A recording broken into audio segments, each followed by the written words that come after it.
Hey friends, day 33. Praise God for those of you that are fasting with us and going all the way 40 days. I want to make sure that you understand something today. Food is not the point of the fast. And even giving up food is not really the point of the fast. Now, I know that you probably by now, if you've been around the worship center or gone out to our website, you probably know that our focus, the theme of this fast, has been about craving God. It's really not about giving up the things that we like to eat. And I need to say that because I know we're getting close to the end of the fast. And for a lot of people, when you get close to the end of a fast, we start thinking about, wow, I can have the Popeyes chicken, or I can go back to drinking the Starbucks coffee or Snickers bar. Or some people think only a few more days until I can get a hot Krispy Kreme donut or a hot Dunkin' Donuts. But listen, now is not the time to think those kind of thoughts. Now is the time to be disciplined and to keep your mind and your hunger for God. See, it's not time to salivate over what we can eat once the fast is over.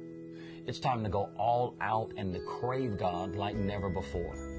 Just as an athlete kicks in a little extra effort in the last few minutes or the last seconds of a game, now is the time for you to put all of your energy and focus into finishing the fast well.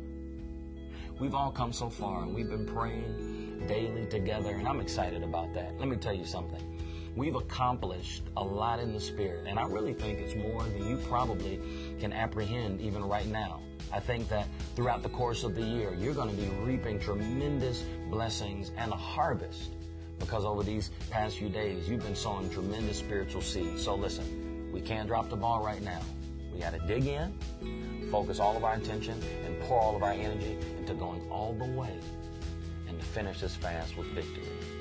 And hey, talking about finishing, we need more of you to decide to be kingdom builders. So I pray that before this fast is over, you would decide to be a kingdom builder, so that everything that God will do in and through you is not just for you. God wants to bless you to be a blessing. So hey, there's a tremendous amount of information out on our website. Go out there. Understand what this initiative is about. It's about us being able to bring the hope and healing of Jesus Christ to so many more people around the community, around our wonderful state, and around the world through our missions efforts. But we need you. Are you a kingdom builder? I pray that the answer is yes. I'll talk to you soon. God bless you.